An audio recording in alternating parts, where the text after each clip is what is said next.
Hello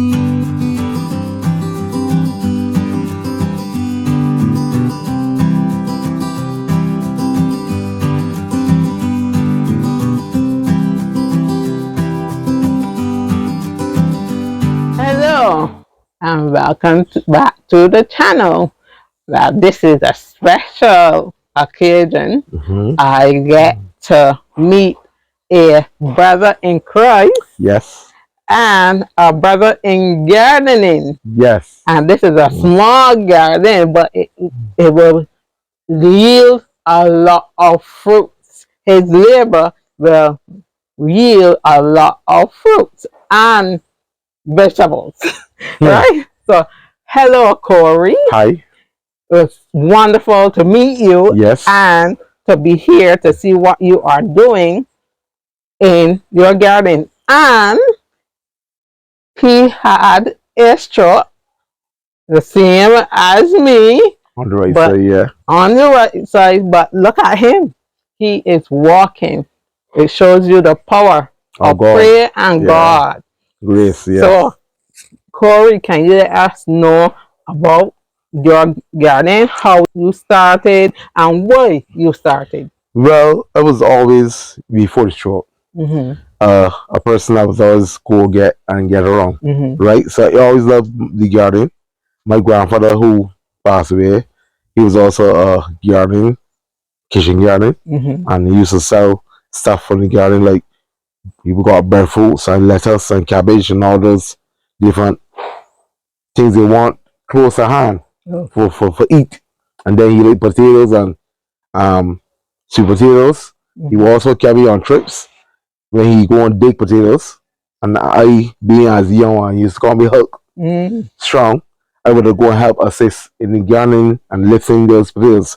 Anyway, I was passing by the neighbors outside. I saw some person had cans cut and these vegetables growing. So I said to myself, I could do this or not. And even though getting in contact with Veronica, I was more inspired to do it. Because I was just saying, getting lazy because you can't work and do certain things. So it means just a hobby. Just explore your hobby more to the fullest. And you may come up with some great ideas. So they started with these cans. So I already had them with fish in them. But I drill holes in the bottom. These are the fish, so they already have the fish going right now as per se. So I use the cans to just grow veg. I had cherry cabbage in this one. I had lettuce in this one, and that's this one. But the sun, as the climate gets really stringent on the plants, I will start over. So that first set would get a chance to rest the garden and come again. So I am about to start over these. And get some down in them and bring them up to more height and then start again to do the garden. I ain't giving them because son, because you still gotta do what you gotta do. Yeah. Right? And the Veronica that Corey mentioned is Veronica, and you will see another video with her and the incubator that project that she's doing with persons with disabilities. Yes. So here's the Veronica. Yes. These are some of the fish. They're koi goldfish, or you will call koi fish. And these would have been my hobbies, my what you call my puppies. And if your family will really call them pups, that I keep from time to time, about a couple of years old. And I just feed them, change the water. As you see, I build my own filter system. And you'll see the water sucked in by the pump. Down there, water pump. And it comes out through the pipe. It goes back down through the filtration system, which consists of sponge, rocks, and different types of coarse sponge. Depends on the holes in the sponge, they'll filter out different particles that come through the pipe. And then the water comes back out clean, comes back in here. And at times you drive in, the water gets low. By evaporation, you just fill it back up with fresh water. Easy. And what is this that the fish are? These are old fish. Fish. Old fish. See, you can look for anything. It's a make you work. You can take anything and build a pond or a fishing home. It's a good idea. He's been here for a while, yeah. And this is a good hobby for persons with disabilities as well. It gives a lot of therapy to the mind and the passion, the emotions. It comforts all areas of the soul. But we looking at this, you can even develop a communion with God. And even the fish, when you get even entwined with the constant connection with them, they actually speaks to you. If you say, if you look at the mouth, they always move the mouth, and also food. And they say, "Man, how you doing? What's up, buddy?" You know, look at that one. Yeah. You know, so it's a very amazing experience to have nature in this fish, and also you'll see plants and stuff doing the same connection with us. Yeah. We are the area now where I started some cherry cabbage. Yeah, started to get eaten a little bit by butterflies and moths and stuff. Anyway, what you can get out of it, I get, and they do go about when the when these here get used, you can go about with the same stem until the plant get old and starts to grow seeds. Right. You can see that you have the barefoot tree here,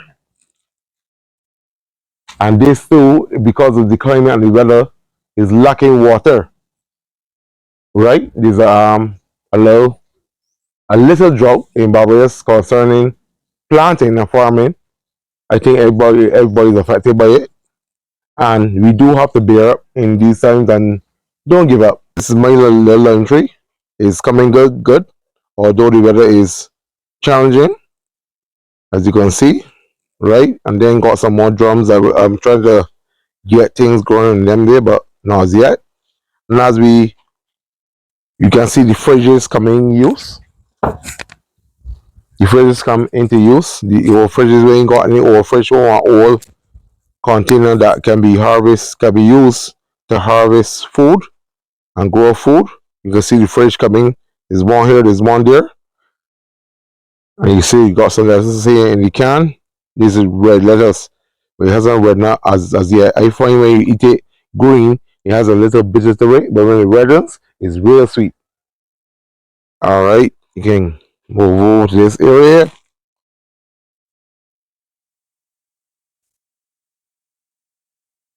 Yes, as I said, the use of my wall fridges from different neighbors and stuff don't go to waste. It can be used for any planting project. It can be used. You got olives there. You got some little. I think there are jamon plants that get dropped by the bird. Just spring it here, and you don't plant them. So I must give it some details to who want jamon tree. And the olives is growing there too. And over this side, I now put my barefoot leaves and stuff in here. A little sheep down and stuff that I get from my neighbor who has sheep. And what you are being able to do is when it comes to this side, you put a little mud upon it. You ain't gotta dig nothing. It's no work intended. The garden just suffice itself. So within this mold here, you will get like little critters growing like that worms and the creatures that are really organic to the system. So you can see how my spinach, and this really take off. The all two spinach, you have the one with red veins, which you will call the red spinach, and you have the green one, and all two have taken off in this heap. And this is not a prepared heap. You just throw everything inside here. Leaves, broken sticks, breadfruits, and it suffices itself. Then we have a little passion fruit plant here, getting ready to climb. You see that? It has a vine to climb, and that will spread all across this area here because that grows well, and it will give us a big, delicious passion fruits. Anyway, I have a little lemon tree here also, and that seems to be growing nicely in this area. So there's one in front, there's one there. I love limes, I love lemons. So as I said, this mud is not hard. It's crunchy. Some of it would have been a little sunny, but all they say is supported by what is underneath the mud, which is organic. Barefoots, broken leaves, broken sticks, even some things for the kitchen skins and stuff like that all went in here. This is nothing prepared, as I say. It just shows that nature takes care of itself. when given the chance. As I said, the weather is really challenging upon us. So I'm about to redo the garden. So there's not much that can really replicate what is really going to come out of this garden. Because really pumping, everything's green. But the sun is really tempting. You get the brownness coming out. And you have some eggplant. And you see the fruits is turning brown because of the sun. And then the droopness of the leaves is showing that there's a constant need of water and moisture to suffice this plant area. Everything is in a droughful state, but we'll get around that. Right. So as we go down here, you have plants that can do good with weather like banana trees. They don't tend to get the big law harmful effect from drought. And plus planting, this is a planting tree here. And as you can look back and see the guava tree is not really affected by the drought. You see, all these plants can fend for their own. Even you can't even eat enough guavas because they give you too much when they're ready, boy. For the whole year of guavas.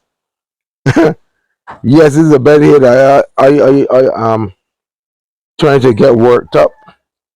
You got the sheep down and everything, but it looks kind of dry. But another lime tree that's doing well also. And you have another one at the corner here. Yeah, and they have a little eggplant there growing by itself too. So all this needs to be worked up and ready for when the rain comes. Or when the rain comes, you want to be ready. Right, and here you can see some sweet pepper plants, and you have here we will call the Corella or bitter lemon plant here, and then there are some beets here, and you also have some other sweet peppers there. So as we go down, and this structure here, I did it by myself. Even with the straw, I was able to do the structure. And how I did this was that you will be able to nail with a hammer. What you can do if you have a drill, you drill the hole first, you put the nail in it, and then you lash it. And you get all these parts. So a little assistance from my daughter, and you get it to come together. And I was able to put up this structure. You look, carpenter did it now. Yeah. So when we go through here and come down further, I have some boiled beans here growing. These are affected by the drought also, but you can see you're still getting the beans that you would like. You're still coming. It means that although the weather is bad, they are still pushing out beans. You see, and these beans grow long. Sometimes they grow more than a foot. We call them bora, but the original Bayesian name is string beans. Right. See?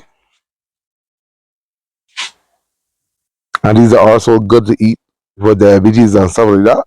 Because these help make insulin in the body to control blood sugar. So these are very good. Coming down here now, we have some cabbage, what we will call the collard greens.